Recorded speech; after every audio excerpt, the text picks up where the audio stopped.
आप सबका आज इस जूम मीट में स्वागत है। इस शाम में मेरी पूरी आशा है आप गुजरे दिनों में जो जूम मीट करी है हमने, उसमें आप लोग काफ़ी आशीषित हुए होंगे वचनों से, सच्चाइयों से। आज का ये जो जूम मीट है उसको हम शुरू करने से पहले एक छोटी सी प्रार्थना निवेदन करता हूँ बीना जी से कि दुआ करें इसके लिए। पिता परमेश्वर, तेरा धन्यवाद करते हैं कि तू हमारा उद्धार करता और तू हमारा प्रभु बना। प्रभु जी, हम धन्यवाद करते हैं कि हमें आपने ऐसा प्रेम किया है जो कि प्रभु जी इतना पवित्र कोई भी नहीं कर सकता है। धन्यवाद करते हैं प्यारे परमेश्वर, आपकी महान करुणा के लिए धन्यवाद करते हैं, आपके महान अनुग्रह के लिए धन्यवाद करते हैं, आपके जीवित वचन के लिए धन्यवाद करते हैं, आपके लहू के लिए जो आपने बहाया धन्यवाद करते हैं, सारे फरिश्ते जो आपने दिए धन्यवाद करते हैं, पवित्र आत्मा के लिए जो हमारी सहायता और मदद करते, और वही पवित्र आत्मा जिससे आपने पूरे ब्रह्मांड को रचा, और वही पवित्र आत्मा जिससे के द्वारा आप जी उठे, वही जीवन हमें दिया है, वही पवित्र आत्मा हमारे अंदर आपने दी है, उसके लिए बहुत बहुत धन्यवाद करते हैं। धन्यवाद करते हैं प्रभु जी के आपके अभिषेक के द्वारा, प्रभु आपके नाम के द्वारा प्रभु अद्भुत चिन्ह चमत्कार होते हैं। धन्यवाद करते हैं प्रभु जी कि आपके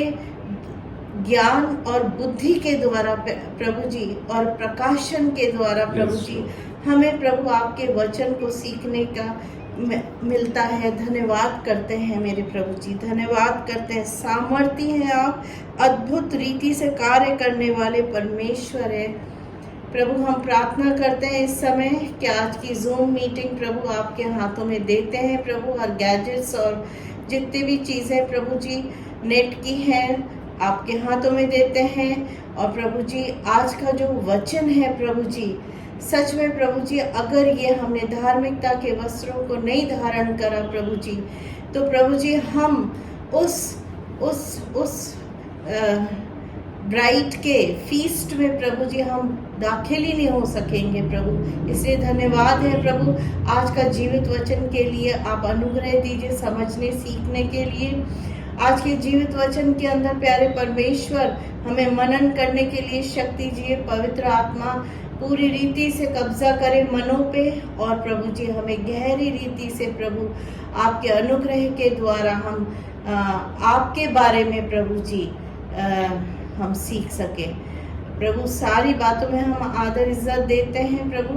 और प्रभु आप के द्वारा आपका अभिषेक के बेटा प्रभु जी आपके बच्चों को वो मन्ना वो मोती दे सके प्रभु जो आपने ठहराया है। यीशु के नाम से मांगती हूँ, आमीन आमीन आमीन आमीन। प्रभु धन्यवाद हो।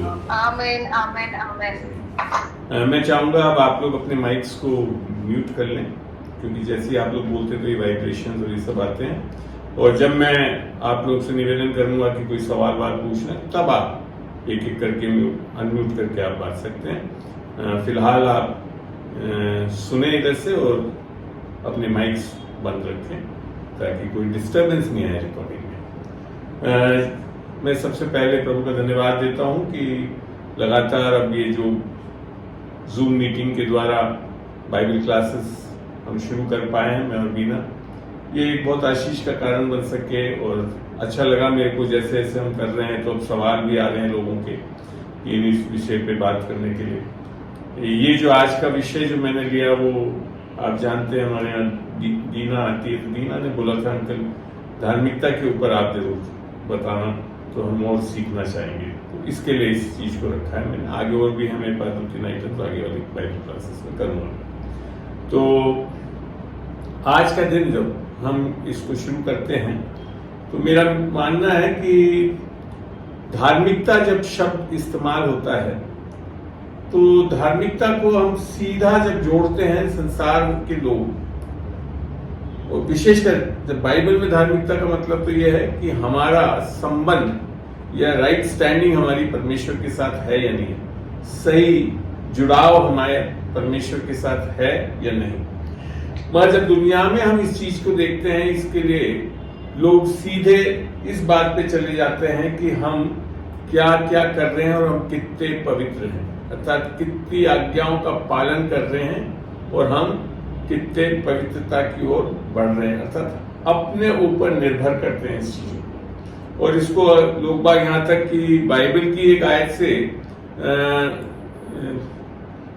इसको करने के लिए सोचने भी लगते हैं। जैसा कि पहला पत्रस हम खोल के बताते हैं, पहला पत्रस और उसका 1 उसकी 16 आयत को देखते हैं हम। यहाँ यूं लिखा है, क्योंकि लिखा है पवित्र बनो क्योंकि मैं पवित्र हूं।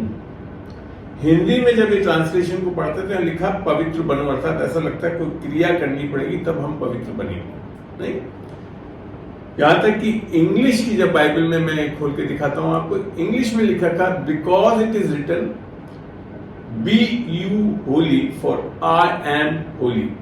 यहां बिकम होली करके नहीं लिखा था, अर्थात कुछ करके हमको नहीं करना है, हमको पवित्र ठहराया जाएगा। ये चीज को समझना बहुत जरूरी है, वही परमेश्वर की धार्मिकता के बारे में आपको चीजें क्लियर कर सकेगी, ठीक है ना।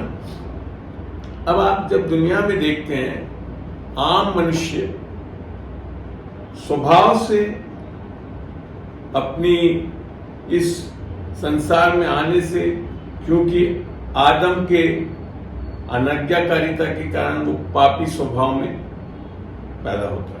कोई भी मनुष्य जो पैदा होता है इस संसार में आज की तारीख में, वो किस स्वभाव में पैदा होता है? पापी स्वभाव में। चाहे वो किसी भी एक मसीह परिवार का भी बंदा हो, कोई भी हो, वो जब उत्पन्न होता है तो वो क्या होता है? पापी स्वभाव, जो कि हम उसको बोलते हैं इंग्लिश में अनराइचियसनेस में होता है, अधर्मी होता है, वो धर्मी नहीं होता। मगर इस पापी स्वभाव अधर्मी स्थिति में भी वो धर्म के काम कर सकता है, अच्छे काम कर सकता है, क्योंकि बाइबल ऐसा बताती है। मगर वो अधर्म के काम जब वो करेगा ऐसी अवस्था में, वो परमेश्वर के योग्य नहीं रहते। इसको हम देखते हैं पुराने नियम में चल के, यशाया से आप इन वर्सेस को नोट कर सकते हैं और आगे चल के जब आप इस चीजों को और स्टडी करेंगे अपने लेवल पे, तो आपको बहुत चीजें सीखने को मिलेगी। हम आप खोल रहे हैं यशाया, मैं 64 का 6 दिखा रहा हूं आपको, 64 का 6। ये हिंदी बाइबल में अब आपसे मैं करूंगा सारी चीजें आगे। ये यहां लिखा है, हम सभी पाप से मैले हैं। बड़ा अच्छा लगा ये वर्जन मेरे को देखने से, बल्कि हिंदी का इजी वर्जन है ये। बाकी जो जनरली आप जो पढ़ते हैं वो ये वाला पढ़ते हैं। मैं आज आपको इस वर्जन से दिखाना चाहता हूं। हम सभी पाप से मैले हैं, अर्थात पापी अवस्था में हैं। हमारी सब नेकी अर्थात धर्म के काम पुराने गंदे कपड़ों से हैं और हम सूखे मुरझाए पत्तों से हैं। हमारे पाप ने हमें आंधी से उड़ाया है। आपकी जो जनरली हिंदी की वर्जन है वो ये है, हम तो सबके सब अशुद्ध मनुष्य के से हैं और हमारे धार्मिकता के काम सबके सब, एक दो नहीं लिख रखा है, सबके सब धार्मिकता के काम मैले चित्रों के समान है। तो प्रॉब्लम क्या है? हमारी जो स्थिति है, जो मनुष्य की स्थिति है, जब वो पापी अवस्था में अधर्मी है और जब वो धर्म के काम उस पापी अवस्था अधर्मी अवस्था में करता है, तो वो सारे के सारे मैले चित्रों के समान है परमेश्वर। ये चीज लोगों के गले नहीं उतरती, बड़ा मुश्किल है ये चीज। और मैं भी एक इस तरह के बंधन में शुरू में था। जब 1998 में मैंने जब उद्धार पाया, उसके पहले मैं संसार की रीतियों से बहुत अच्छा व्यक्ति था, बहुत काम करता था, मदद करता था, सब कुछ करता था, पढ़ाई में बहुत अच्छा था और मैं ये मानता था क्योंकि मैं ये चीजें कर रहा हूं तो परमेश्वर मुझे ग्रहण कर लेगा। मगर ये मैं एक सत्य से अनजान था, सत्य को समझ नहीं पाया था जब तक। इसके लिए आज जब मैं इस सत्य को समझा तो इस पर शिक्षा देना मैं बहुत महत्वपूर्ण समझता हूँ। मेरी काफी दो वीडियो यूट्यूब पे हैं इसके बारे में ऑलरेडी। मैं आज में क्योंकि वचनों के साथ आपको दिखा रहा हूँ तो आपको ये बहुत सार्थक लगेगा, समझ में भी आपको अच्छी तरह आएगा। अब आती है बात धार्मिकता। जब हम इस शब्द को देखते हैं तो इस शब्द धार्मिकता दो प्रकार की है बाइबल में भी। बाइबल में दो प्रकार की धार्मिकता का स्पष्ट वर्णन है। एक तो है जब मनुष्य अपने बल से, अपनी सामर्थ्य से, अपने अच्छे कार्यों से परमेश्वर से जुड़ने की कोशिश करता है और व्यवस्थाओं को पूर्ण करने की कोशिश करता है, उसे बोलते हैं स्वयं की धार्मिकता। किसकी? स्वयं की धार्मिकता या अपनी धार्मिकता। ठीक है, तो इसके बारे में हम देख सकते हैं, बहुत अच्छे अच्छे काम कर सकते हैं, पर तब भी हम परमेश्वर से जुड़ नहीं सकते हैं। इसके लिए पढ़ते हैं हम लूका, और एक बहुत अच्छा परमेश्वर यीशु मसीह खुद इस चीज को बता रहा था वहां पे लूका में 18 का मैं 9 आयत खोल रहा हूं। लूका 18 का 9। यहां यीशु मसीह बोल रहा है, और उसने उनसे जो अपने ऊपर भरोसा करते हैं, क्या ध्यान से सुनिए, यहाँ क्या लिख रखा है? जो परमेश्वर नहीं पे भरोसा कर रहे हैं, अपने ऊपर भरोसा रखते थे, क्या है कि हम धर्मी हैं और दूसरों को तुच्छ जानते थे। ये दृष्टांत का मैं मानता हूं ये बहुत इंपॉर्टेंट एक दृष्टांत है, जिससे यीशु मसीह धार्मिकता के विषय में बड़ा स्पष्ट बता रहा है। तो यहाँ क्या प्रॉब्लम है? किससे बोल रहा है पर यीशु मसीह? जो अपने आप पर भरोसा रखते हैं और अपने आप को धर्मी मानते हैं, जबकि है नहीं। वास्तव में जब भी हम पैदा हुए हैं, जैसे मैंने अभी आपको बड़ा क्लियर कहा, हम अधर्मी पैदा होते हैं, और वो भी हमारे कारण नहीं कि हमने कुछ अधर्म के काम कर रहे हैं। इससे वो बेसिकली पहले आदम के अनाज्ञाकारिता के कारण हो रहा है। आगे यूं लिखा है 18:10 में, 2 मनुष्य मंदिर में प्रार्थना करने के लिए गए। उस जमाने में जब यीशु मसीह भी जब था तो वहां पे मंदिर ही बोला जाता, आज हम इसको चर्च के रूप में देखते हैं। तो 2 मनुष्य मंदिर में प्रार्थना करने के लिए गए, एक तो फरीसी था और दूसरा चुंगी लेने वाला। अब आगे देखते हैं क्या हो रहा है। फरीसी मंदिर में खड़ा होकर अपने मन में ये प्रार्थना करने लगा। देखिए ये जो वर्ड है प्रार्थना, ये बाइबल की चीज है। ये जो काम कर रहा है ये बाइबल का काम कर रहा है। बाइबल में लिख रखा है, पहले थेसलोनिके लगातार प्रार्थना में लगे रहो, और बहुत बार आता है यीशु मसीह खुद प्रार्थना करता है, सब लोग प्रार्थना करते हैं। प्रार्थना के विषय में बहुत बड़ी एक शिक्षा है। तो यहाँ लिख रखा है ये प्रार्थना करने लगा, और कैसी प्रार्थना कर रहा है? हे परमेश्वर, मैंने सही है, परमेश्वर की ओर प्रार्थना कर रहा है। हे परमेश्वर, मैं तेरा धन्यवाद करता हूं। बाइबल बार बार बताती है कि हमारे को परमेश्वर को धन्यवाद करना है। तो ये भी चीज सही कर रहा है। परमेश्वर को धन्यवाद करता हूं कि मैं और मनुष्यों के समान दुष्टता करने वाला, अन्यायी और व्यभिचारी नहीं, और ना इस चुंगी लेने वाले के समान हूं। क्योंकि उस जमाने में जो चुंगी लेने वाले होते थे वो जनरली करप्ट लोग, बड़ी गलत गलत चीजें करते थे। तो यहाँ पे बड़ा स्पष्ट आ रहा है कि ये बोल रहा है कि मैं धन्यवाद करता हूं, ये परमेश्वर के वचन के अनुसार है, और कोई दुष्टता नहीं करता है, अन्यायी नहीं हूं, व्यभिचार। एक तरह से ये बोलना चाह रहा है कि मैं आज्ञाओं का पूर्ण रूप से पालन करता हूं। परमेश्वर की आज्ञाएं थी, व्यभिचार मत करो, अन्याय मत करो, और फिर ऊपर से और ये बोलता है कि मैं इस चुंगी लेने वाले जैसा नहीं हूं। अर्थात एक तरह से जजमेंटल हो रहा है, ये न्यायी हो रहा है। फिर आगे लिखता है मैं सप्ताह में 2 बार उपवास करता हूं। ये भी बाइबल की चीज कर रहा है। बाइबल में उपवास, फास्टिंग के बारे में पूर्ण शिक्षा है, समझ है, करना चाहिए, अच्छी चीज है। मैं अपनी सब कमाई का 10वां अंश भी देता हूं। ये भी बाइबल के अनुसार है। ये परमेश्वर ने ठहराया था कि हमारे को जो कुछ मिलता है उसका 10वां अंश हमको देना। और यहाँ पे मैं बता दूं, ये फरीसी जो 10वां अंश देते थे खाली पैसे का ही नहीं, ये घर में जीरा और भी कोई चीजें लाते थे, उसका भी 10वां अंश निकाल के मंदिर में देते थे। अब क्या हुआ? अब दूसरे व्यक्ति के बारे में यीशु बता रहा है।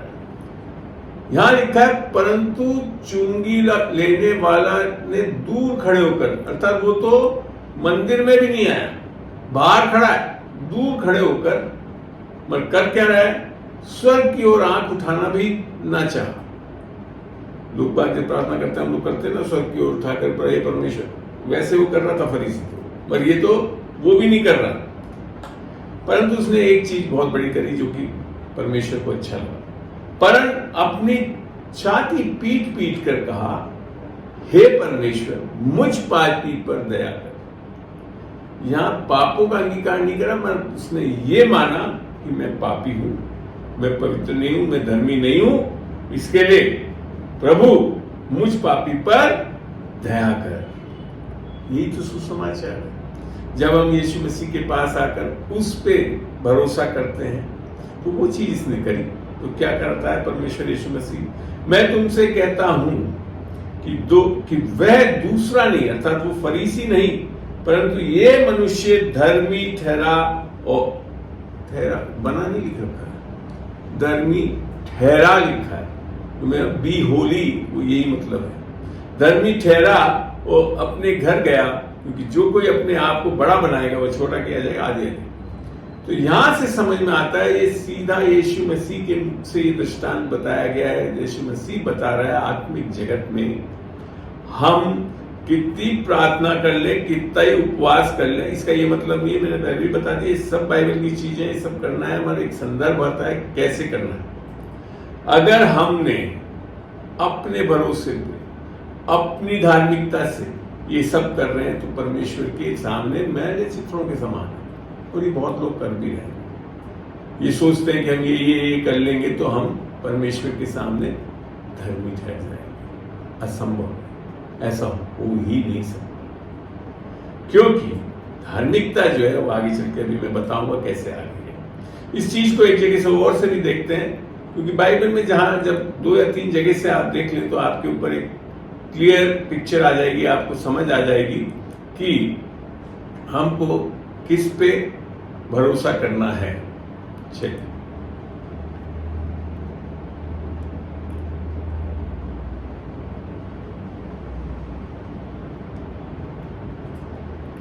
रोमियो 3:10 लिखा है, जैसा लिखा है, कोई धर्मी नहीं, एक भी नहीं।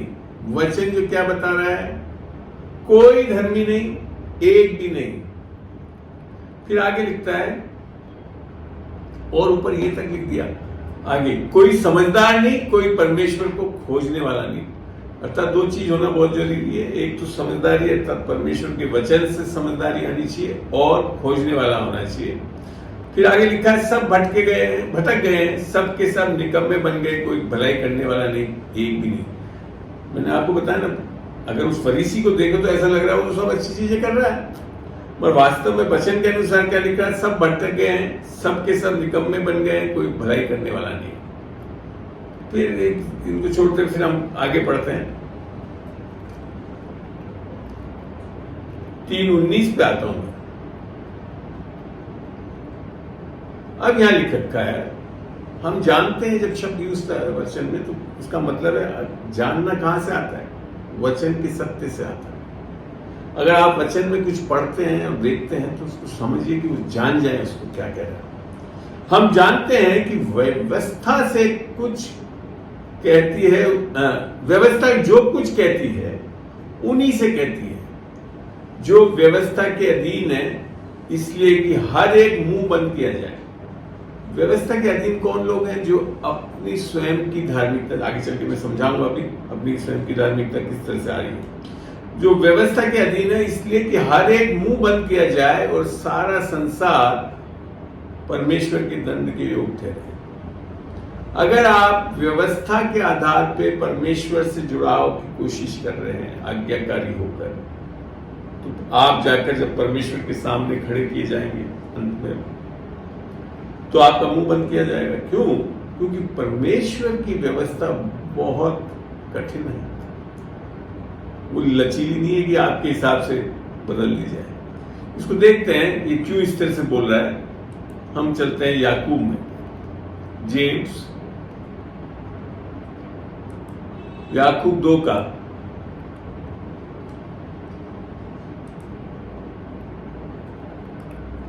10 पढ़ रहा हूं। यहां यूं लिखा है, क्योंकि जो कोई, उसमें हम सब आ गए, जो कोई, ये वही शब्द जो कोई है जो गॉस्पेल में भी है कि परमेश्वर ने जगत से ऐसा प्रेम किया कि जो कोई, इसमें हम सब आ गए, क्योंकि जो कोई सारी व्यवस्था का पालन करता है परंतु एक ही बात में चूक जाए तो वो सब बातों में दोषी ठहरे। आई बात समझ? जब भी आप अपने इस व्यवस्था की पालना से परमेश्वर के सामने जाकर खड़ा होना चाहते हैं और धर्मी ठहराए जाना चाहते हैं तो हो नहीं सकता है, क्योंकि फिर आप दोषी पाए जाते हैं। तो जो रोमियो में हम अभी पढ़ रहे थे कि रोमियो 3 में क्या पढ़ा था हमने कि कोई भी परमेश्वर के सामने व्यवस्था के अगर अधीन है तो उसके सामने जाकर हम धर्मी नहीं ठहर सकते। यहां हम 19 में थे, इसके आगे फिर पढ़ेंगे हम, और बड़ी अच्छी चीजें हैं जो आगे मिलेगी हमको। आगे 3:20 में उसने बड़ा स्पष्ट कर दिया पौलुस ने, क्योंकि व्यवस्था के कामों से कोई प्राणी, अब तो और बहुत बड़ी चीज लिखी, कोई प्राणी नहीं उसके सामने धर्मी नहीं ठहरेगा। ध्यान से सुनिए, ध्यान से पढ़िए इस वचनों को। व्यवस्था के कामों से कोई प्राणी उसके सामने धर्मी नहीं ठहरेगा, इसलिए कि व्यवस्था के, अब उसने बता भी रहा है, लोग बात सोचते व्यवस्था जो दे रखी बाइबल में, व्यवस्था परमेश्वर ने स्वयं ने दी है।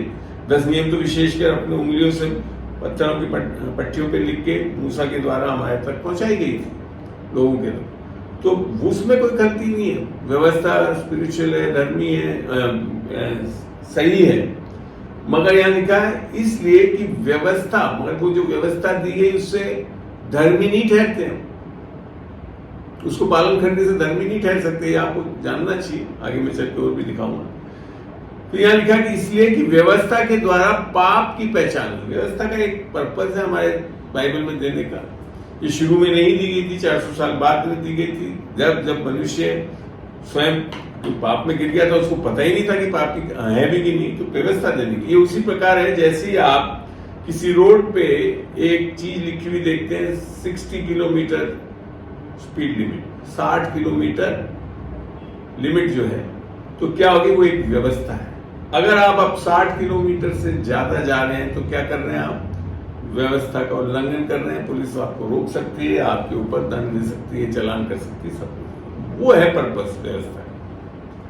व्यवस्था आपको खाली ये बताती कि आप पाप कर रहे हैं, और आप अगर एक तरह से पूर्ण रूप से सारे धर्मों को भी देखेंगे तो वो सब एक तरह से व्यवस्था का पुलंदा है।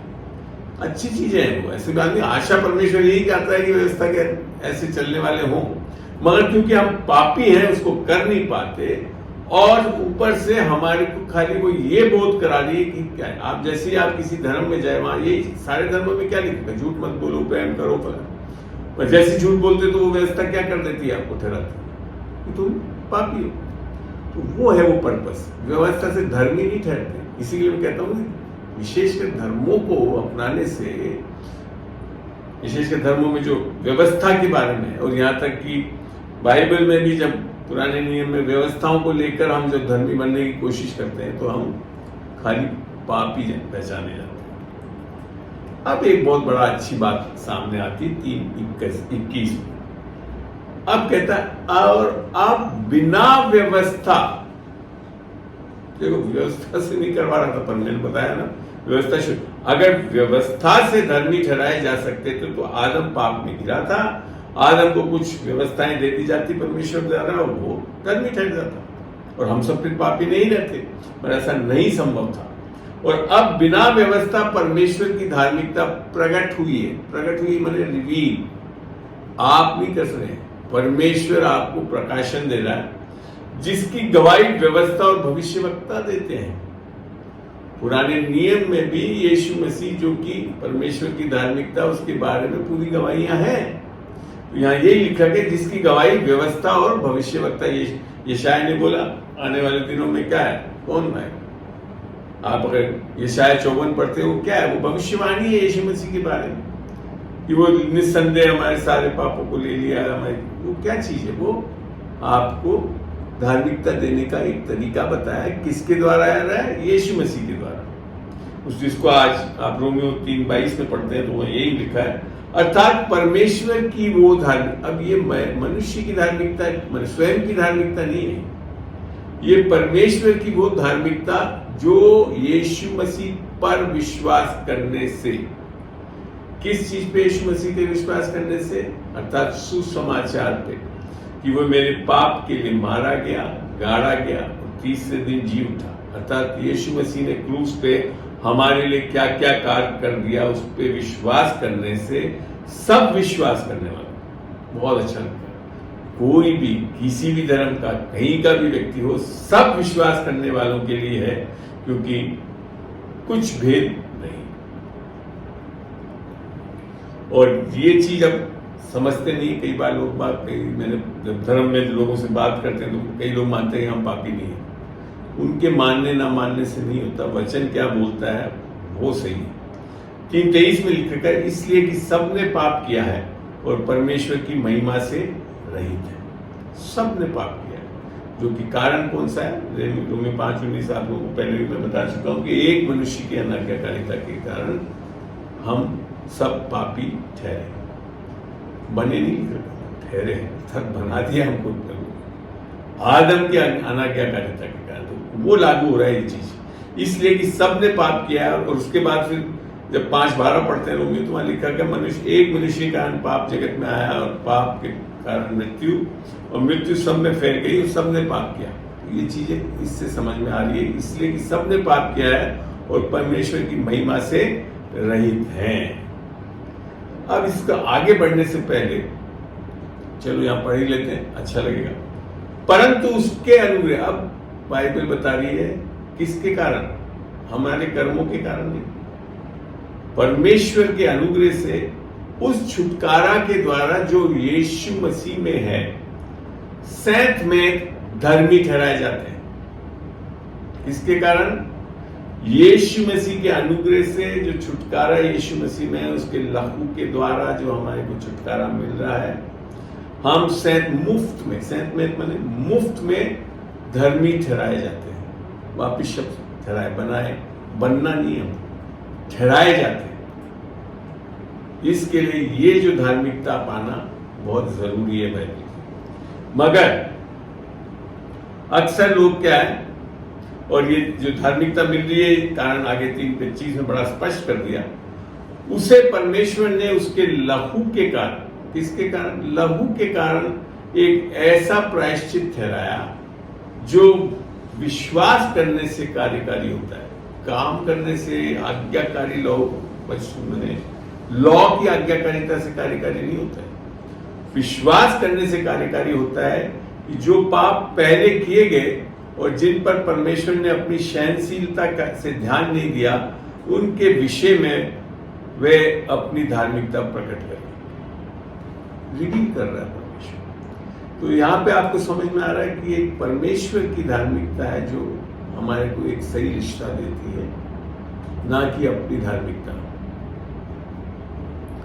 3:26 बता रहा है, वरन इसी समय उसकी धार्मिकता प्रकट हो कि जिससे वे आप ही धर्मी ठहरे, और जो यीशु पर विश्वास करे उसको भी धर्मी ठहराने वाला है।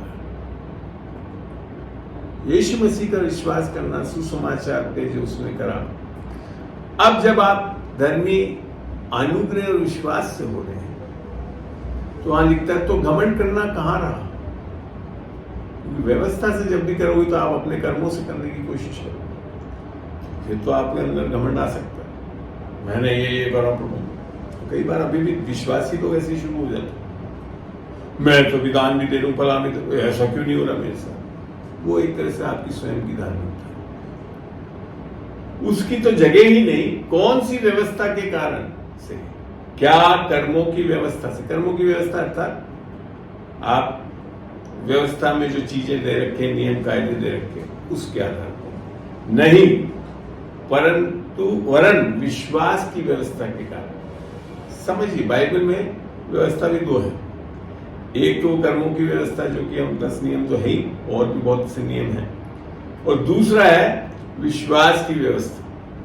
देखो, कोई भी राज्य बिना व्यवस्था नहीं चल सकता, और परमेश्वर का राज्य आज नए नियम में आकर बड़ा स्पष्ट बताता है कि हमको किससे चलना है, विश्वास की व्यवस्था। तो ये मत सोचना कि व्यवस्था खत्म होगी। व्यवस्था जो चीज बताई जा रही है वो है 10 नियम, और उसके कारण हम धर्मी नहीं ठहर सकते। पर आज भी उस 10 नियमों का कोई कारण है जिसके लिए दिया गया, उसके लिए तो आज भी उपयोग किया जाना चाहिए इसको। मगर धर्मी ठहरने के लिए हम कभी भी उसको उपयोग नहीं कर सकते। आई समझ में? तो वरन विश्वास की व्यवस्था के आगे चल के इनको भी देखेंगे हम। तो अब 3:28 में वो पूरा कंक्लूड करता है पौलुस। इसलिए हम इस परिणाम पर पहुंचते हैं कि मनुष्य व्यवस्था के कामों के बिना, ध्यान रखिए, क्योंकि हम लोग क्या कर रहे हैं, दोनों चीज जोड़ रहे हैं, व्यवस्था भी जोड़ रहे हैं, विश्वास भी जोड़ रहे हैं उद्धार के लिए। असंभव है, दोनों चीज को जोड़ने से कभी भी आपका उद्धार नहीं हो सकता, यह धर्मी नहीं ठहर सकता। मनुष्य व्यवस्था के कामों के बिना विश्वास के द्वारा धर्मी ठहरता है, जो कि 5:19 में स्पष्ट भी करा था। रोमियो 5:19 में, एक मनुष्य की अनाज्ञाकारिता के कारण बहुत से लोग पापी ठहरे, वैसे ही जैसे एक की अनाज्ञाकारिता थी, फिर लिखा है एक मनुष्य की आज्ञाकारिता अर्थात दूसरा आदम यीशु मसीह की आज्ञाकारिता के कारण बहुत सारे धर्मी ठहरेंगे। तो ये है परमेश्वर की धार्मिकता पाने का तरीका, और ये धार्मिकता में हमको स्थापित होना है, ना कि अपनी स्वयं की धार्मिकता में। आई बात समझे? अच्छा लगा? चलिए आगे और देखते हैं।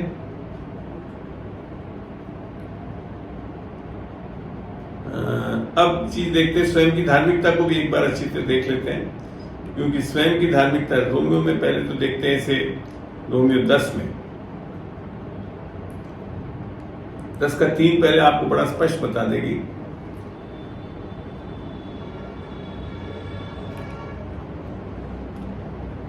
दस 4 में लिख रखा है, क्योंकि हर एक विश्वास करने वाले के लिए धार्मिकता के निमित्त मसीह व्यवस्था का अंत है।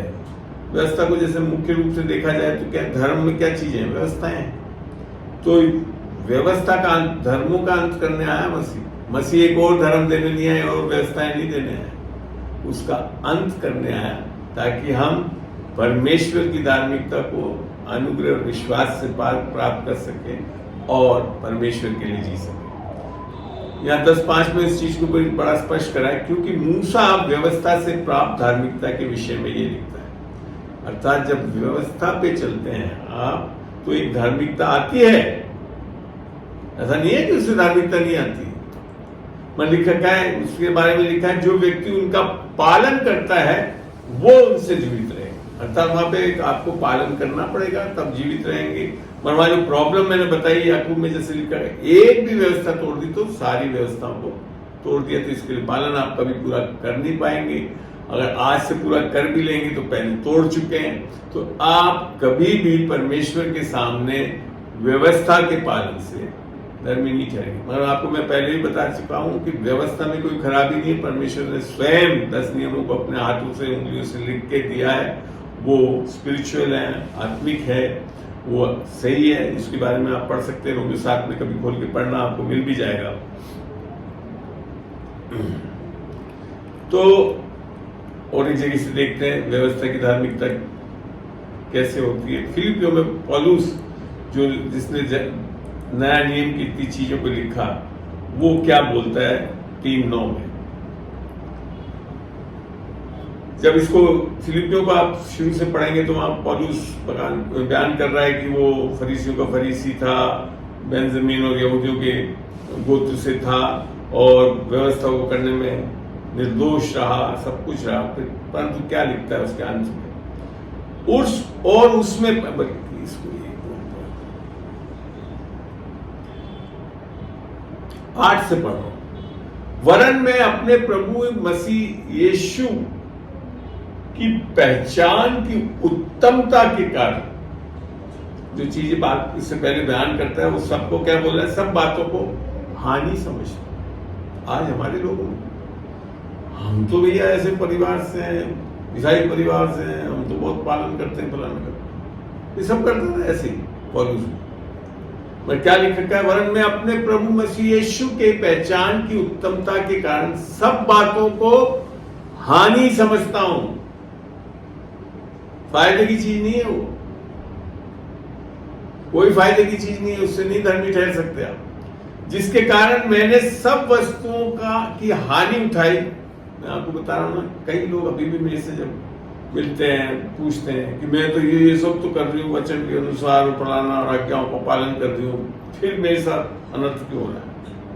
लिख रखा है पौलुस ने, जिसके कारण मैंने सब वस्तुओं की हानि उठाई और उन्हें कूड़ा समझता हूं ताकि मैं मसीह को प्राप्त कर सकूं। आप समझे, आप जब तक अपनी स्वयं की धार्मिकता, आपकी आज्ञाकारिता को छोड़कर केवल और केवल मसीह पे विश्वास करेंगे अपनी धार्मिकता के लिए, तब जाकर आप जयवंत होंगे। आगे फिर बोलता है वो 9 में, और उसमें पाया जाऊं, किसमें? यीशु मसीह में पाया जाऊं, ना कि अपनी उस धार्मिकता के साथ, अपनी उस धार्मिकता के साथ, ये किसके साथ द्वारा है? जो व्यवस्था से है। आई बात समझ? व्यवस्था को पूरा करने से एक धार्मिकता आती है आपके, वो आपकी स्वयं की धार्मिकता है, अपनी धार्मिकता, उससे आप परमेश्वर से जुड़ नहीं सकते। ऐसा लगता है कि जुड़ गए हैं, तो कर रहे हैं अच्छी चीज, तब भी जुड़ नहीं सकते। फिर आगे बड़ा स्पष्ट कर देता है, वरन, परंतु। बाइबल में बड़ा अच्छा लगता है मेरे को शब्द वरन, परंतु, अर्थात एक दूसरी चीज आ रही है उस धार्मिकता के साथ जो मसीह पर विश्वास करने से, किससे कारण है, कर्मों के कारण नहीं है, केवल और केवल विश्वास करने से है, और परमेश्वर की ओर से विश्वास करने पर मिलती है। किससे मिल रही है ये? आपसे नहीं, आप जनरेट नहीं कर रहे, परमेश्वर देता है। आई बात समझ में? बड़ा स्पष्ट मैंने आपको क्लियर कराया है कि धार्मिकता जो है 2 प्रकार की है बाइबल में। अब मैं सारांश निकालता हूं जो अभी तक मैंने बताया कि धार्मिकता 2 प्रकार की है। एक व्यवस्था को पालन करने से आती है, लगने लगता है कि हम धर्मी ठहर गए मगर होते नहीं है, मेरे चित्रों के सामने समान होता है ये सारे धार्मिक कार्य आपके स्वयं की धार्मिकता से। इससे आप परमेश्वर से जुड़ नहीं सकते। जैसा यीशु मसीह के उस दृष्टांत में जब फरीसी और एक चुंगी लेने वाले की चीज भी मैंने बताई, मैं बड़ा स्पष्ट बताया, चुंगी लेने वाला धर्मी ठहर गया, जो बाहर था, मंदिर में भी नहीं आया, परंतु जो मंदिर में खड़ा होकर सारी बाइबल की चीजें कर रहा है, मगर अपने भरोसे से कर रहा है, स्वयं की धार्मिकता में कर रहा है, वो परमेश्वर ने उसको धर्मी नहीं ठहराया। तो आप देख लें आप किस में हैं, फरीसी में या उस चुंगी नाक वाले की समान? क्योंकि हम सब ने पाप किया है, हम सब परमेश्वर की महिमा से रहित हैं, और हमको धर्मी ठहरना है तो हमको सुसमाचार पे विश्वास करना पड़ेगा, जिसके कारण परमेश्वर की धार्मिकता हमको प्राप्त होती है, और कोई कारण नहीं है जिससे हम पाप करते। और मैंने आपको ये समझाया भी कि परमेश्वर की धार्मिकता बहुत जरूरी है, और ये केवल और इसको बड़ा अच्छा लगता है मेरे को गलती 2:16 को जब हम पढ़ते हैं, वहां पे इतना स्पष्ट परमेश्वर पौलुस उसको करता है। 2:16 पढ़ रहा हूं, तो भी ये जानकर, बार बार मैं कह रहा हूं सिर्फ शब्द जानकर आता तो समझिए क्या लिखा हुआ है वहां। तो भी ये जानकर कि मनुष्य व्यवस्था के कामों से नहीं पर केवल यीशु मसीह पर विश्वास करने के द्वारा धर्मी ठहरे। शब्द यहां लिखा था केवल, केवल माने केवल और केवल। उदाहरण के तौर पर आप मेरे घर में अगर क्रिसमस पे आते हैं, मैं रखता हूँ केक, रखता हूँ गुजिया, रखता हूँ नमकीन, रखता हूँ मिठाई, रखता हूँ, फिर कहता हूँ केवल केक खाना, तो आप फिर बाकी चीजें नहीं ले सकते, क्योंकि मैंने वो निर्धारित कर दिया आपको खाना क्या है, केवल केक। तो ऐसे यहाँ पे बोला, पर केवल यीशु मसीह पर विश्वास करने के द्वारा धर्मी ठहरता है। और अगर आप सब चीजों को जोड़ रहे हैं, व्यवस्था का पालन करना भी और विश्वास करना भी, तो एक खिचड़ी है, उससे कुछ फायदा नहीं। आप विश्वास नहीं कर रहे हैं यीशु मसीह। आप जैसे ही अपने कर्मों पे करते हैं तो फिर क्या हो गया, आप स्वयं के उद्धारकर्ता बन जाते हैं। जबकि हमको बनना, हमारे लिए उद्धारकर्ता कौन बनना है? यीशु मसीह। क्या धर्म में क्या हो रहा है? धर्म क्या सिखा रहा है कि पाप करना छोड़ दो, अच्छे कर्म करो, विश्वास लाओ, पवित्र बनो, ताकि परमेश्वर से जुड़ सको। ये सारे धर्म यहाँ तक ईसाइयत में भी यही शुरू कर दिया है। क्या है, वापस रिपीट करता हूं, पाप करना बंद करो, अच्छे काम करो, आज्ञाकारी बनो, विश्वास लाओ, पवित्र बनो, ताकि परमेश्वर से जुड़ सको। ये धर्म है। इसमें उद्धारकर्ता कौन हो रहा है? आप स्वयं के उद्धारकर्ता बनो। फिर यीशु मसीह आपका उद्धारकर्ता नहीं है। जबकि बाइबल क्या समझा रही है? जैसे भी हम पापी हैं, सीधा पहले यीशु मसीह के पास आए, उस पर विश्वास करें, जो उसने क्रूस पे किया, उसने आपके पापों को ले लिया, उस पाप का दंड सह लिया है और मरकर वापिस तीसरे दिन जी उठा, ताकि आप उसकी आत्मा पाओ, जो कि विश्वास की आत्मा है, अर्थात आप विश्वास पाते हो, आप फिर उस विश्वास में चल के अच्छे कर्म करते हो। यही तो चाहता है। ये है सही उद्धार। उद्धार ये नहीं कि हम अपने उद्धार करता बने, हमें केवल और केवल, ये चीज पौलुस यहाँ बता रहा है, केवल यीशु मसीह पर विश्वास करके हमको धर्मी ठहरना। तो आज मैं समझता हूँ, और इसको आगे भी पढ़ते हैं, क्योंकि हम व्यवस्था के कामों से नहीं पर मसीह पर विश्वास करने से धर्मी ठहरे, इसलिए कि व्यवस्था के कामों से कोई प्राणी धर्मी नहीं ठहरेगा। यही चीज हमने रोमियो में पढ़ी थी। आई बात समझ में?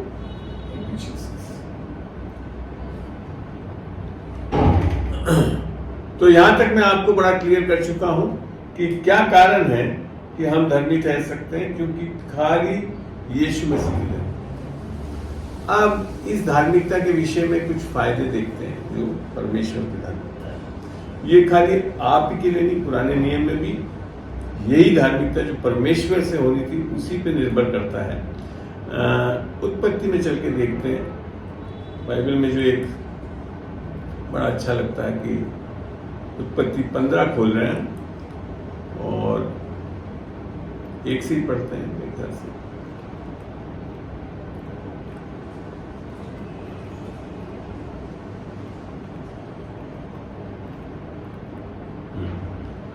ये जब उसको वाचा दी कि तुम्हारे को मैं बहुत लोगों का पिता ठहराऊं, और 15:6 में ही लिखा है, उसने यहोवा पर विश्वास किया और यहोवा ने उस बात को उससे उसके लेख में धार्मिकता गिना। अकाउंट, लेख क्या है? लेखा जोखा करते हैं ना, अकाउंट। तो जब अब्राहम ने परमेश्वर यहोवा पे विश्वास किया, उस विश्वास को परमेश्वर ने उसके लिए धार्मिकता गिना। इसी चीज को हम चलते हैं, रोम में पढ़ते हैं तो उधर और ये चीज बड़ी स्पष्ट होती है। अच्छा लग रहा है आप लोगों को? आशा करता हूं जी, बहुत अच्छा। चलिए चलते हैं आगे। और रोमियो 4:1 में क्या चलता हूं। यहां 4:1 में यूं लिखा है, तो हम क्या कहें कि हमारे शारीरिक पिता अब्राहम का क्या प्राप्त हुआ? क्योंकि यदि अब्राहम कामों से धर्मी ठहराया जाता तो उसे घमंड करने का कारण होता, परंतु परमेश्वर के निकट नहीं। कैसे ठहराया? 15 में अभी पढ़ा हमने, विश्वास करने से धर्मी ठहरा। पवित्र शास्त्र क्या कहता है कि अब्राहम ने परमेश्वर पर विश्वास किया और ये उसके लिए धार्मिकता गिना गया। आगे और पढ़ते हैं, यहां बड़ा स्पष्ट कर दिया रोमियो 4 से, काम करने वाले की मजदूरी देना दान नहीं, क्योंकि धार्मिकता जो हमको मिल रही है ये दान है। हमने फिलिपियों 3:9 में यही पढ़ा था, ये दान में मिलती है। तो काम करने वाले की मजदूरी देना दान नहीं, परंतु एक समझा जाता है, हक समझा जाता है, अर्थात रिवार्ड, सब हक मानते हैं। परंतु अब वो इससे अच्छा में क्या मिलेगा आपको मुझे? परंतु जो काम नहीं करता वरन भक्तहीन के धर्मी ठहराने वाले पर विश्वास करता है, उसका विश्वास उसके लिए धार्मिकता गिना जाता है। ये होना जरूरी है। हमें आगे लिखा है 6 में, जिसे परमेश्वर बिना कर्मों के धर्मी ठहराता है। आपको पता, परमेश्वर के सामने धर्मी हम कर्मों से कभी नहीं हो सकते, केवल और केवल अनुग्रह और विश्वास से होते हैं, जैसा कि Efesiयों 2:8 में लिखा है। और यहाँ पे वही पुराना नियम का एक व्यक्ति के बारे में लिखा है, उसे दाऊद भी धन्य कहता है। आपको पता है दाऊद को दिख रहा था कि आने वाले दिनों में, जब हमने पढ़ा था ना रोमियो में कि व्यवस्था भी और भविष्यवक्ता भी किसके बारे में बताया था, यीशु मसीह के। तो इनको पता था कि आने वाले दिनों में एक ऐसा कुछ होगा जिससे मनुष्य बिना कर्मों के धर्मी ठहर जाएगा और वो धन्य होगा, आशीषित होगा वो व्यक्ति, जिसको ये आगे बोल रहा है रोमियो 4:7।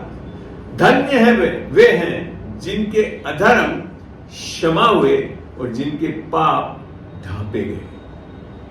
आमीन आमीन आमीन आमीन। धन्य है वे मनुष्य जिसे परमेश्वर पापी ना ठहराए।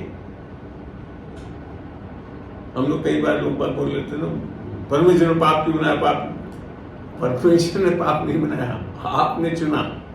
अन्ना क्या करे था? आदम ने चुना और उसके कारण मनुष्य जाति को अधर्मी बना दिया। मगर परमेश्वर ने उस पर अपने बेटे यीशु मसीह को भेज के उसकी आज्ञाकारिता के कारण हमारे को अब पापी नहीं ठहरा रहा, धर्मी बना रहा है। ये है सुसमाचार, ये है अनुग्रह का विश्वास का सुसमाचार, कर्मों पे आधारित नहीं है। आगे बोलता है 4:9 में, तो ये धन्य वचन क्या खतना वालों ही के लिए है या खतना रहित के लिए भी है? हम ये कहते हैं अब्राहम के लिए उसका विश्वास धार्मिकता गिना गया, इसी प्रकार से हमारे लिए भी। तो वह कैसे गिना गया? खतने की दशा में या बिना खतने की दशा में नहीं, खतने की दशा में नहीं परंतु बिना खतने की दशा में वो धर्मी ठहर गया। व्यवस्था थी ये खतना करने की, मतलब उसके बिना वो पहले धर्मी ठहरा गया, उसके बाद खतना हुआ उसका।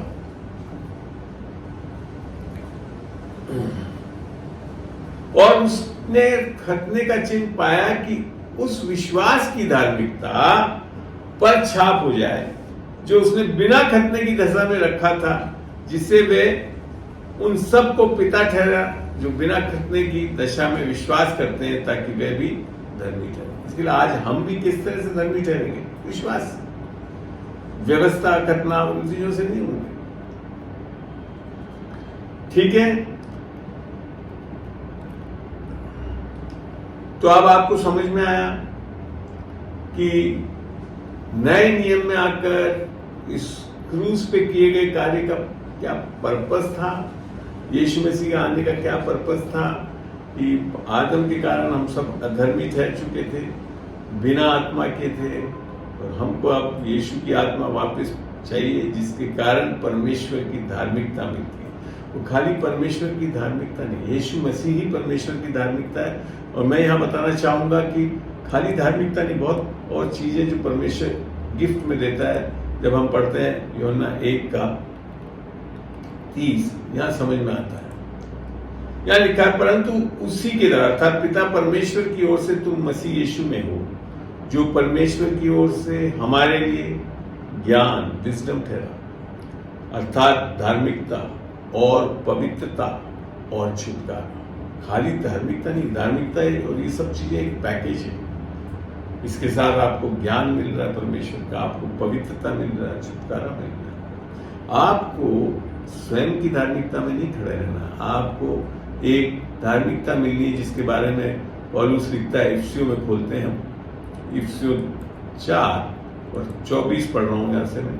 इफिसियों 4:24 खोले, यहाँ ये लिखा है, और नए मनुष्य को पहन लो जो परमेश्वर के अनुसार, कैसी, जैसे परमेश्वर में धार्मिकता है उसके अनुसार सत्य की धार्मिकता। दैट मीन्स एक झूठ की धार्मिकता है जो कि स्वयं की धार्मिकता है। अब आपको समझ में आ रहा कुछ? सत्य की धार्मिकता और पवित्रता से सृजा गया। सृजना माने क्रिएट करना, या आप नहीं कर सकते, ये परमेश्वर स्वयं करता है आपके। इसको जैसा हम 2 कोरिन्थियंस 5:17, 2 कोरिन्थियंस 5:17 में जो यीशु मसीह में है वो एक नई सृष्टि है, पुरानी बातें जाती रही, सब कुछ नया हो गया। अर्थात हमारी आत्मा में परमेश्वर की धार्मिकता, विजडम अर्थात ज्ञान और पवित्रता, यह आपके अंदर आ गई है। तो तब जाकर आप सही धर्मी ठहरते हैं। और ये धार्मिकता दान में अनुग्रह और विश्वास से मिलती है, ये हम कमा नहीं सकते। मगर जब ये मिलती है तब उसके बाद क्या होता है, कर्मों का सिलसिला शुरू होता है। कर्म आएंगे, ऐसा नहीं होगा कि आप परमेश्वर की धार्मिकता पाकर पाप करते रहे, नहीं। और फल जो आपके अंदर निकलना चाहिए वो भी देखते हैं। परमेश्वर जब ये धार्मिकता आप पा लेते हो तो कैसे फल हमारे अंदर से होंगे और क्यों होंगे वो देखते हैं। फिलिपियों 1:11 पढ़ रहा हूं, यहां लिख रखा है, और उस धार्मिकता के फल, धार्मिकता हमारे लिए परमेश्वर की धार्मिकता दान है, अनुग्रह से मिल रहा है, कमा नहीं सकते। मगर जब ये मिल जाता है, अर्थात ये जब हमारा रूट बन जाता है परमेश्वर के साथ सही रिश्ता, तो क्या लिख रखा है, धार्मिकता के फल से जो यीशु मसीह के द्वारा, आपके द्वारा नहीं होना चाहता फल होगा। यीशु मसीह जब आपकी धार्मिकता बनता है तब आपके अंदर से एक फल निकलता है जो भरपूर होते जाते हो उससे। मैं अपने जीवन को आज देख रहा हूं, भरपूर परमेश्वर की धार्मिकता की समझने के कारण आज परमेश्वर के इस वचनों की सेविकाएं इतनी भरपूरी से और इतनी आसानी से कर पा रहा हूं, क्योंकि मैं समझ चुका हूं कि परमेश्वर की धार्मिकता में खो नहीं सकता। वो भी मैं सिखाऊंगा अभी। भरपूर होते जाओ जिससे परमेश्वर की महिमा और स्तुति होती है। जैसे अभी आप देख रहे हैं, मैं एक्चुअली कोई नोट्स से नहीं बता रहा हूं आपको, मैं परमेश्वर पे पूर्ण विश्वास करता हूं। ये मतलब मत समझ लेना कि मैंने कोई बाइबल नहीं पढ़ी। मैंने प्रभु में आने के बाद 9-10 वर्जन्स बाइबल के पढ़े हैं, पैरेलल सब करा मैंने। मगर जो आज फल जो निकल रहा है वो क्यों हो रहा है, क्योंकि परमेश्वर की धार्मिकता पे निर्भर हूं। अगर जिस दिन भी मैं अपने स्वयं की बुद्धि, ज्ञान और इस बाइबल पर आने लग जाऊंगा ना, सही बता रहा हूं मैं, मुश्किल से 5 से 10 मिनट से ज्यादा नहीं बोल पाऊंगा। मैं आज घंटों तक चाहो तो आप सुबह 3 बजे तक मैं आपको सिखा सकता हूँ। क्यों? क्योंकि मेरा विश्वास ये है कि जब परमेश्वर की धार्मिकता आ जाती तो यीशु मसीह आपके अंदर से फल लाता है। आमीन। तो ये है वो फल जो धार्मिकता आपको। आप अगर अपनी प्रभु की सेविकाई करना चाहते हैं तो सबसे पहले हमको ये समझना पड़ेगा, और इसको भी मैं बताता हूँ वचन के अनुसार। 2 चीज से सिखाता हूँ कैसे होता है, बड़ा अच्छी सेविकाई भी कर सकते हो आप। रोमियो 5 का मैं 17 में जा रहा हूँ, और यहाँ लिख रखा है, क्योंकि जब एक मनुष्य के कारण अर्थात आदम के अपराध के कारण मृत्यु ने उस एक ही के द्वारा राज्य किया, तो जो लोग अनुग्रह और धर्म रूपी वरदान दान है, ये कमा नहीं सकते, बहुतायत से पाते हैं। आप परमेश्वर के पास यीशु में से बोला ही योना 10:10 में, मैं आया था कि जीवन पाओ और बहुतायत। तो क्या है बहुतायत? ये है वो बहुतायत, धर्म रूपी वरदान, धार्मिकता बहुतायत से पाते हैं वे एक मनुष्य के अर्थात यीशु मसीह के द्वारा अवश्य। कोई संदेह नहीं है। अगर आप सही में परमेश्वर की धार्मिकता का बोध हो गया है, समझ आ गई है, रेवलेशन हो गया है, उसके अनुग्रह का आपको रेवलेशन हो गया, तो लिख रखा है मसीह के द्वारा अवश्य ही अनंत जीवन में राज्य करेंगे। और अनंत जीवन मरने के बाद नहीं है, जीते जी मिलता है जब हम यीशु मसीह को ग्रहण करते हैं और इससे रिश्ता होता है। तो क्या करने वाले हैं? राज्य करने वाले हैं। मेरे को बड़ा दुख होता है जब विश्वासी लोग में तो ऐसा नहीं हो सकता। ऐसा बाइबल ऐसा नहीं बताती। बाइबल स्पष्ट बता रही है कि आपके पास अगर परमेश्वर की धार्मिकता का वरदान है और अनुग्रह है तो आप निश्चय ही राज्य करने वाले। अभी हमने पढ़ा फिलिपियों में, निश्चय फलों से लदे हुए होंगे। आमीन। यही तो चाह रहे हैं, मगर ये कब नहीं कर पाते ये भी देखते हैं। चलते हैं हम इब्रानियों 5, जरा समय को 1 मिनट दीजिए। सही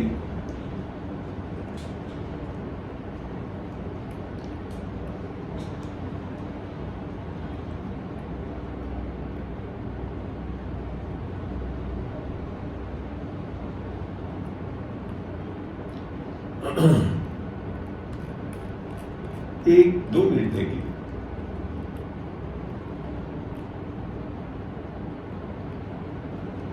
यहाँ हाँ ये 5 का 13 लिखा है। क्योंकि दूध पीने वाले को तो धार्मिकता के वचन की पहचान नहीं होती, क्योंकि वे बच्चा है। आप जानते हैं हमारी उद्धार के बाद हम दूसरे दिन बिल्कुल मैच्योर नहीं हो जाते, शुरू हो जाते हैं हमको दूध पीने वाले, वचन ही है, वचन लेना है, समझना है। मगर परिपक्वता कब आती है हमको? जब हम धार्मिकता के वचन की पहचान जान जाते हैं। धार्मिकता के वचन की पहचान के लिए उदाहरण के तौर पे कि आज हम पापी नहीं है, हम धर्मी हैं। अगर हम कभी कोई पाप भी कर देते हैं देह में, प्राण में, तब भी हम अधर्मी नहीं बनाए जाते, हम तब भी आत्मा में क्या रहेंगे? हमेशा धर्मी रहेंगे, क्योंकि धार्मिकता दान में मिली हुई वो खो नहीं सकते हैं। तो ये चीज समझना है हमको। जब ये बोध हो जाएगा कि हम धर्मी हैं, तब हम धार्मिकता के वचन में पहचान में सही चल रहे हैं। तब हमको पता पड़ेगा कि ये जो फल आ रहा है हमारे अंदर, ये हमारे करने से नहीं आ रहा है, ये यीशु मसीह के कारण, उसकी धार्मिकता के कारण है। तब हम राज्य करने वाले हैं। तो जब आप अपने आप को ये स्पष्ट समझ लें कि अब जब एक बार हम धर्मी ठहरा दिए गए यीशु मसीह की आज्ञाकारिता के कारण, उसके उस धार्मिकता के दान के द्वारा, तो हम वापस पापी अवस्था में नहीं जा सकते। निस्संदेह धर्मी व्यक्ति पाप कर सकता है, वो एक अलग शिक्षा में दे भी चुका हूं पाप के विषय में, मगर पापों में धसे नहीं रहते हैं। परमेश्वर की धार्मिकता और अनुग्रह से हम पाप में से निकल आते हैं। अब हमारे अंदर एक शिक्षक आ जाता है, यीशु मसीह स्वयं जो परमेश्वर की धार्मिकता, जो हमें चिताता है, कराता है। तो ये है यीशु मसीह का कार्य, और ये सब अनुग्रह और विश्वास से होता है। देखते हैं, इसको भी पढ़ते हैं।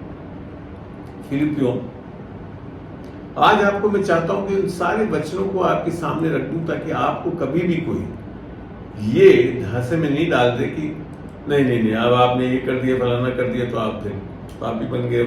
ऐसा नहीं है।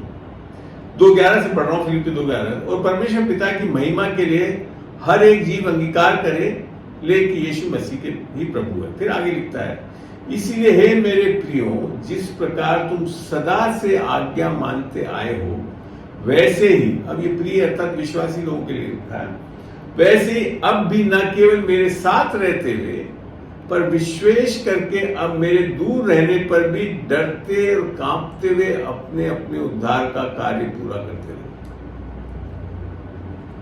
इंग्लिश का वर्ष को एक बार पढ़ाऊंगा तो आपको बहुत स्पष्ट कर पाऊंगा मैं। यहां पे लिखा है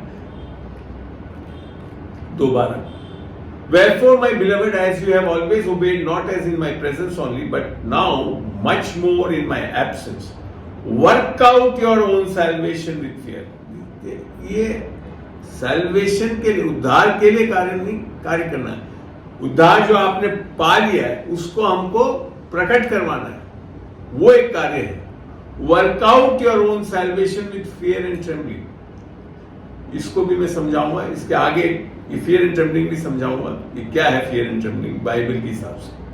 2:13 कहता है फॉर, अब बता रहा है, ये ऊपर से जुड़ा हुआ फॉर, वो कैसे हम लोग उद्धार को प्रकट करते हैं कि पर फॉर, हिंदी में चलते हैं, उसमें अच्छा रहेगा, हिंदी में करेंगे हम।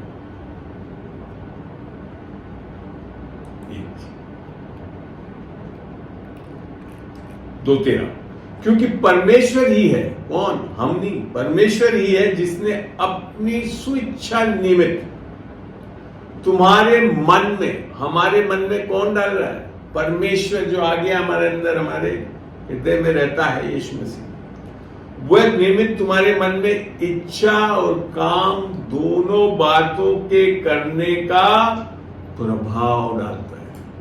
बस उस प्रभाव को हमको सुनना है और चलना है, वो हमारा काम है। हमारे अंदर है वो इच्छा शक्ति, जो वो प्रभाव डाल रहा है, जो सिखा रहा है, जो चला है। जो इतने लोग परमेश्वर की आत्मा के चलाए चलते हैं, वो परमेश्वर के बेटे बेटियों ने कहा पता है वो क्या है, रोमी 8:14 में यही तो है कि वो प्रभाव डालता है, तब जाकर हम इस जो उद्धार हमने पाया है वो हम बाहर निकालते हैं। और जो रुकने का कारण वो आगे है 2:14, मतलब उसमें मैं नहीं जा रहा हूँ अभी, आज धार्मिकता के विषय में बता रहा हूँ। तो जो चीज धार्मिकता हमारे अंदर आ गई तो वो क्या है, हमारे अंदर एक प्रभाव डालती है, तब हम परमेश्वर के जीवन, तब हम, और जब हमको ये समझ में आता कि अब हम अगर कभी गलती कर भी दें तो हम पापी नहीं बन जाएंगे, हम तब भी धर्मी रहेंगे, परमेश्वर की धार्मिकता हमारे अंदर बनी रहती है। और वास्तव में शैतान जो है हमारे ऊपर जो डालता है उसके प्रभाव से हम बच कैसे सकते हैं, उसको भी पढ़ते हैं। यशायाह में चल रहा हूं मैं, पुराने नियम में चलते हैं, यशायाह 54 में, यशायाह 54 का 17 पढ़ेंगे। यशायाह 54 और उसका 17 क्या लिखा है यहाँ पे? जितने हथियार तेरी हानि के लिए बनाए जाएं उनमें से कोई सफल ना होगा। ध्यान रखिए, कोई सफल बना तो लिएगा, वो शैतान करता रहेगा कुछ भी, और कोई सफल ना होगा। और जितने लोग मुद्दई होकर तुझ पर नालिश करें उन सभी से तू जीत जाएगा। यहोवा के दासों का यही भाग होगा और वे मेरे कारण धर्मी ठहरेंगे। ये क्यों होगा? क्योंकि वो मेरे कारण धर्मी ठहरेंगे। यहोवा की ये वाणी। इंग्लिश में बड़ा अच्छा लगता है मेरे को, इसको पढ़ते देखते हैं। No weapon that is formed against thee shall prosper, and every tongue that shall rise against thee in judgment. इसको हमको कंडेम करना है, परमेश्वर नहीं कर रहा है, हमको कंडेम करना है। Thou shall condemn. This is the heritage. Condemn क्या करेंगे? जब आप धार्मिकता के वचन में परिपक्व हो जाएंगे तो करेंगे आप बड़े आराम से कि मैं अब धर्मी हूं, मैं पापी नहीं, मेरे को परमेश्वर ने चुन लिया है। This is the heritage of the servants of the Lord and their righteousness. उनकी धार्मिकता is of me, saith the Lord. जब परमेश्वर की धार्मिकता में आएंगे तब ये वर्ष आपके कार्य करता है, अन्यथा नहीं करता है। इसके ऊपर एक और चीज पढ़ते हैं। ये बहुत अच्छा एक आयत है जो मैं अपने बच्चों के लिए हमेशा कन्फेस करता था। And all thy children shall be, sorry English में चला गया, मैं इंग्लिश में बहुत जल्दी कूद जाता हूं जी। 14 का चलो, तेरे सब लड़के यहोवा के सिखाए हुए होंगे और उनको बड़ी शांति मिलेगी। अगर आपके जीवनों में बच्चों में शांति नहीं है तो यहोवा से सीखो, धार्मिकता के वचनों के बारे में पूर्ण परिपक्व हो। तो क्या लिखा है? तेरे सब लड़के यहोवा के सिखाए हुए होंगे और उनको बड़ी शांति मिलेगी। और ये क्या है? तू धार्मिकता के द्वारा स्थिर होगी, तू अंधेरे से बचेगी क्योंकि तुझे डरना ना पड़ेगा, और तू भयभीत होने से बचेगी क्योंकि भय का कारण तेरे पास ना होगा। शैतानी सारी ताकतें रुक जाती है जब आप अपनी यीशु मसीह की धार्मिकता में जब आप रहते हैं। आमीन आमीन। अच्छा लगा आज इस धार्मिकता के फल से आप लदे रहेंगे। एक और जो शब्द मैं बोल रहा था जो फियर एंड ट्रेम्बलिंग का, उसको भी मैं आपको बताना चाहता हूँ। वो फियर एंड ट्रेम्बलिंग है क्या बाइबल के हिसाब से? चलते हैं यिर्मयाह में और फिर मैं खत्म करूंगा। उसके बाद आप लोगों की कोई सवाल हो तो मैं जरूर उत्तर देना चाहूंगा। यिर्मयाह 33 में चल रहे हैं हम। यिर्मयाह 33 का 9 पढ़ के देखते हैं। पहले तो 9 पढ़ेंगे तो फिर एक और आयत पढ़ेंगे। क्योंकि वे सब भलाई के काम सुनेंगे जो मैं उनके लिए करूंगा। जब परमेश्वर हमें धर्मी ठहरा रहा है, ज्ञान दे रहा है, विजडम दे रहा है, तो क्या है जी? जब हम करेगा वो, और वे सब कल्याण और शांति की चर्चा सुनकर जो मैं उनसे करूंगा डरेंगे और थरथराएंगे। ये वो डर नहीं है जो परमेश्वर से लोग धर्म में चलने वाले डरते रहते हैं, थरथराए। वो नहीं चाहता परमेश्वर। जब वो अच्छी अच्छी चीजें करता है, आपको धर्मी ठहराता है, आपको अपनी धार्मिकता देता है, आपको ज्ञान देता है, आपको पवित्र करता है, तो क्या करेंगे आप? डरेंगे और थरथराएंगे। ये है उस वर्किंग ऑफ सैल्वेशन, ये है उसका अर्थ। आमीन। और 33:16 में पुराने नियम में भी बड़ा स्पष्ट कर दिया था। उन दिनों में यहूदा बचा रहेगा और यरूशलेम निडर बसा रहेगा और उसका नाम ये रखा जाएगा, अर्थात यहोवा हमारी धार्मिकता। ये आज हमारा विषय था, विशेषकर बल देकर सिखाने का। पुराने नियम में भी है, नए नियम में है। ये बहुत स्पष्ट चीज कर दूं मैं को, आपको जो चीज पुराने नियम में भी है और नए नियम में है वो आज 100% लागू होती है। प्रभु को धन्यवाद कि इस समय हम इन चीजों को, समय काफी हो गया है, शायद 9:15 बज गए हैं। 1 घंटे से ज्यादा मैं करना नहीं चाहता क्योंकि जनरली जो वीडियोस में डाल रहा हूँ ये सारे रिकॉर्ड करके आपको कल तक मुझे पूरी आशा है मिल जाएंगी। और मैं आप सबको धन्यवाद देता हूँ कि आपने इसको बड़े ध्यान से सुना होगा, लिखा, पढ़ा होगा, और इन चीज़ों को और आप मनन करिए, इन पे जाइए, इन वर्सेस के पूरे चैप्टर्स को पढ़िए, तब आपको ऐसा प्रकाशन मिलेगा धार्मिकता के द्वारा कि आप एक ऐसा जीवन मसीह के लायक और मसीह को भावते हुए चलने वाले होंगे। क्योंकि जब ये धार्मिकता होती है तो फल निकलते हैं।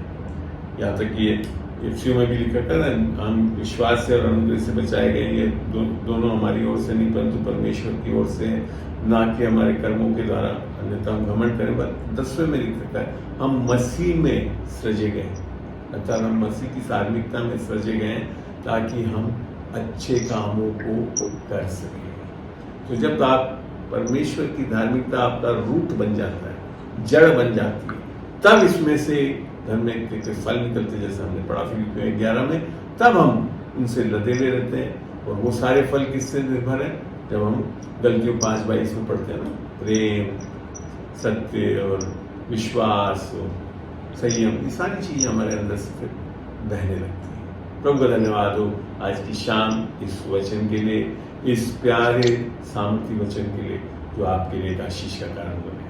अगर अब आपके पास कोई सवाल आज के विषय में तो निस्संदेह आप अनम्यूट करके पूछ सकते हैं, मैं उसका उत्तर देने की कोशिश करूंगा प्रभु की दया से, उसके अनुग्रह से कोई प्रार्थना जी।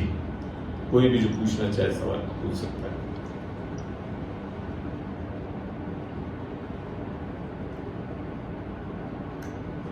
Can come over here in my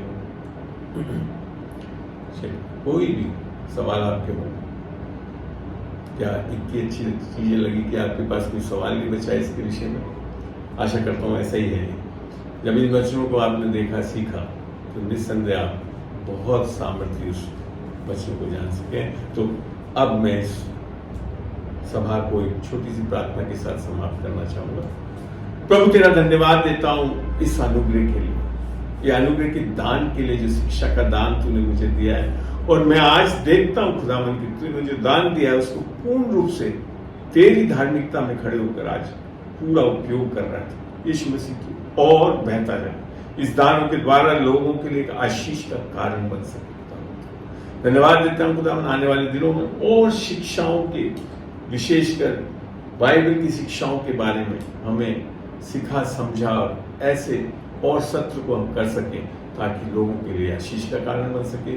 खुदावन, क्योंकि मैं इस सारे सत्रों को आज रिकॉर्ड करता हूँ, जब यूट्यूब पे डालता हूँ, खुदावन उसे भी सुरक्षित रखें खुदावन, और अधिक से अधिक लोगों के बीच में ये सब्सक्राइब हो और लोग बात इसको शेयर करें ताकि लोग और इससे आशीषित हो सकें। यीशु के नाम से मैं मांगता हूँ, आमीन, आमीन। धन्यवाद, धन्यवाद।